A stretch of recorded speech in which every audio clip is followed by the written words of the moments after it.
ενδιαφέρουσα πρόταση που εξετάζεται και από τους διεθνείς οργανισμούς. Να δούμε την επόμενη αποκάλυψη για το Κοριόπολης, νέα μαγνητοφώνηση, νόμιμη υποκλοπή της ΕΥΠ, 7 Φεβρουαρίου του 2012, ώρα 13:11, συνομιλία Προέδρου ΠΑΕ Α με ιατρό ΙΤΑ.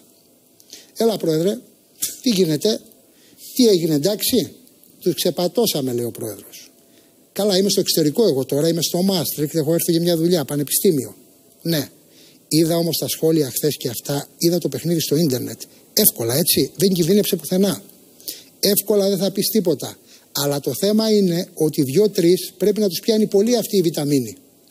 Ναι. Και γίνεται της ουτάνας. Δηλαδή 90 λεπτά τι το τρέξιμο, δεν το έχω ξαναδεί ρε Ούστη. Δεν το έχω ξαναδεί δηλαδή. Ποια βιταμίνη, η βιταμίνη που σου στείλα προχτές ή η παλιά, λέει ο γιατρός. Η παλιά ρε παιδί μου που δίνουν στα παιδιά. Πρέπει να τους πιάνει να πούμε. Α, η παλιά. Ναι. Και τώρα 2 μέρες δεν τους έδωσα. Ούτε στο κύπελο ούτε πριν. Ναι.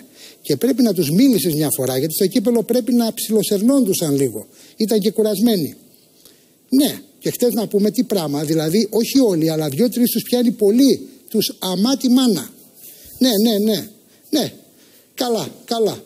Τώρα μεθαύριο πας στο κάτσε έξω, πηγαίνει η ομάδα στη Λάρισα. Γέλιο. Κερδίζεις και τη ρίχνεις τελείως κατηγορία. Την πεσμένη ομάδα δηλαδή. Τώρα μέσα. Και η ισοπαλία να έρθουμε πέφτει.